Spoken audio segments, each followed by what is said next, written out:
Hey guys, I'm Jay. This is Football Talk, and this one I will be reacting to 5 Hall of Famers who went on to be horrible coaches and 5 who turned out amazing. This should be a very interesting one.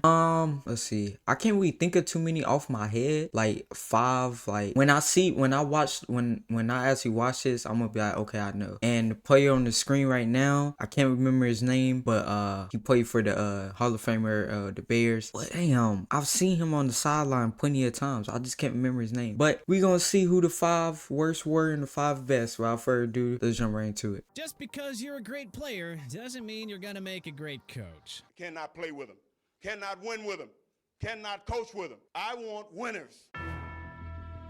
Damn. That's one hell of a thing to say as a coach. Some all-time great pros just can't make that transition to coach. So let's take a look across the This is sports all landscape sports. and identify 5 Hall of Fame players who went Oh, on to damn. be horrible coaches and 5 who turned out amazing. Horrible Bart Starr NFL. There are some names in NFL history that are so universally recognized that they have almost become synonymous with the league's lore. And Bart Starr, former Green Bay Packers legend, is one of those names. As a player, Bart Starr was Definitely seen his legendary. name He before. was the first superstar signal caller to really become a household name, and he managed to lead the Green Bay Packers to a combined 5 Super Bowls and NFL championships. And his career even dates back pre-Super Bowl. There is no shortage of accomplishments that Starr was able to pin to his trophy case as one of the game's pioneers. After all, we're talking about the guy that earned MVP honors in the first 2 Super Bowls in league history. Unfortunately for Starr and the Packers, all that magic that he had under center running the offense for legendary head coach Vince Lombardi did not translate super well to coaching. While Starr coached the Packers between 1975 and 1983, the Packers really struggled to find any of the consistent success that they had while Go to motionray.com to add this to your video and that and that. he was actually on the gridiron himself. Those Green Bay teams compiled a 52-76-3 record and never even came close to sniffing a Super Bowl. Amazing? Forrest Gregg. Did they even make the NFL. playoffs? During his playing days, Forrest Gregg was one of the most important contributors on the early Packers teams. He secured I ain't never 3 heard Super of Bowl him rings as a before. player, was a 9-time Pro Bowler, and was critical in opening up opportunities for the run game as well as protecting his Hall of Fame teammate and quarterback Bart Starr. Gregg did an unbelievable job of turning his knowledge of the game into a successful coaching career. He had a nice run with the Packers and Browns and managed to make a Super Bowl appearance with the Cincinnati Bengals in Super Bowl 16. You might think that linemen are brutish mountain men who are just looking for somebody to hit, but Gregg proved I'm not that gonna lie to you, stereotype was offensive linemen are some of the smartest people you would meet. Like, you might think like that. I don't know who even like had that image. Well, I'm because when you're big, when you're a bigger person, I guess people start to think that you're not all the way there. I mean, I have met my fair share of bigger people or taller people that, as Medea has once said, I think the mall was open, nobody was shocked. Gonna leave it at that. isn't always true. His leadership abilities and deep knowledge of the game were integral to his success as a head coach once his playing days were done. Horrible Magic Johnson, NBA.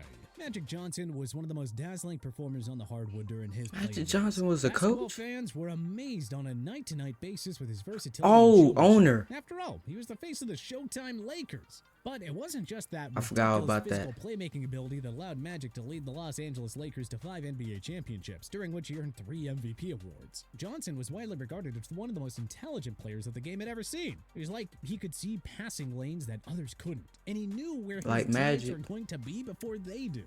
Unfortunately for Magic, he was never really able Wait, to he model was a himself into coach? anything transferable to the players during his admittedly brief coaching stint in 1994, which came to an abrupt end with a 5-11 record. Amazing Mike Ditka. Oh my While you good. might not think that playing the tight end Not gonna lie to you, Mike Ditka might be the greatest, well, one of the greatest Hall of Famers turned coach turned. My goodness, man. I mean, things he did is legendary. I mean, his name is legendary. I mean, Mike Ditka. Come on now, it's a legendary name, last name. But I have best friends that's named Mike. They're some of the best people in the world. So if your name is Mike, you're a good dude, in my book. position correlates to becoming a successful head coach in the NFL, like, say, playing What a quarterback. one-hander. Mike Ditka actually was one of the more impressive Hall of Fame players. Damn, it looked like he's it's squishing his head.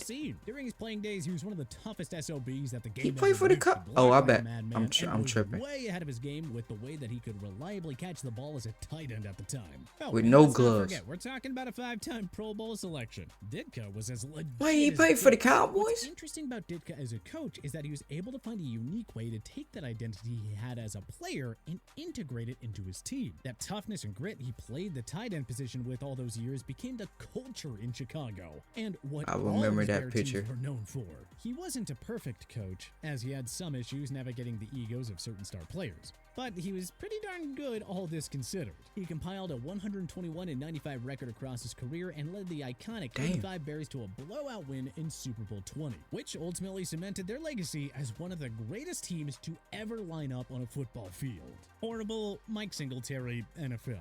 The case of Mike Singletary is Mike an Singletary, interesting one. that's his The Hall name. of Fame linebacker obviously played on the defensive side of the ball during his epic playing career, and during that time, he gained a reputation for his extreme toughness, grit, and knowledge of the game. A very similar profile to the aforementioned Mike Ditka. Only Singletary was even more proficient at his position. Chicago's star secured 10 Pro Bowl selections and was named NFL Defensive Player of the Year. 10. So we may have misspoken a little bit earlier because, yeah, Mike Singletary was as legit as they get. But don't worry, Ditka is like a close second here. Anyway, the advantage that Singletary had over Ditka, and frankly, 99% of the guys who have ever played the game of football, just didn't really seem to align with success as a head coach. This could in part be because he started his head coaching career much later in life, taking the head job with the 49ers in 08, a full decade after he had been inducted into the Hall of Fame, let alone retired. And, yeah, let's just say it was not pretty. San Francisco's decision to hire the legend was a complete flop.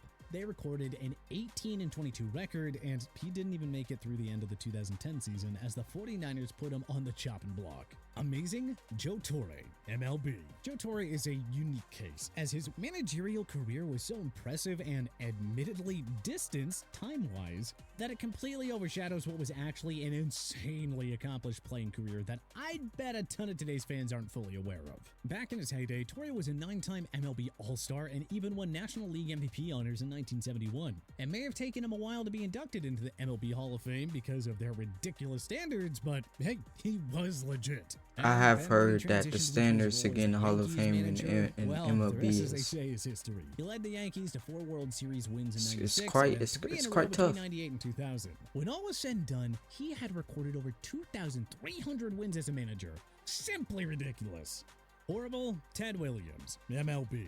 While Ted Williams may have been an even better player than Torre, not to mention the last guy to hit 400 for a full season, he was never able to complete the transition to manager in the same way that his peer was, as Williams' managerial career was far less accomplished than his playing career.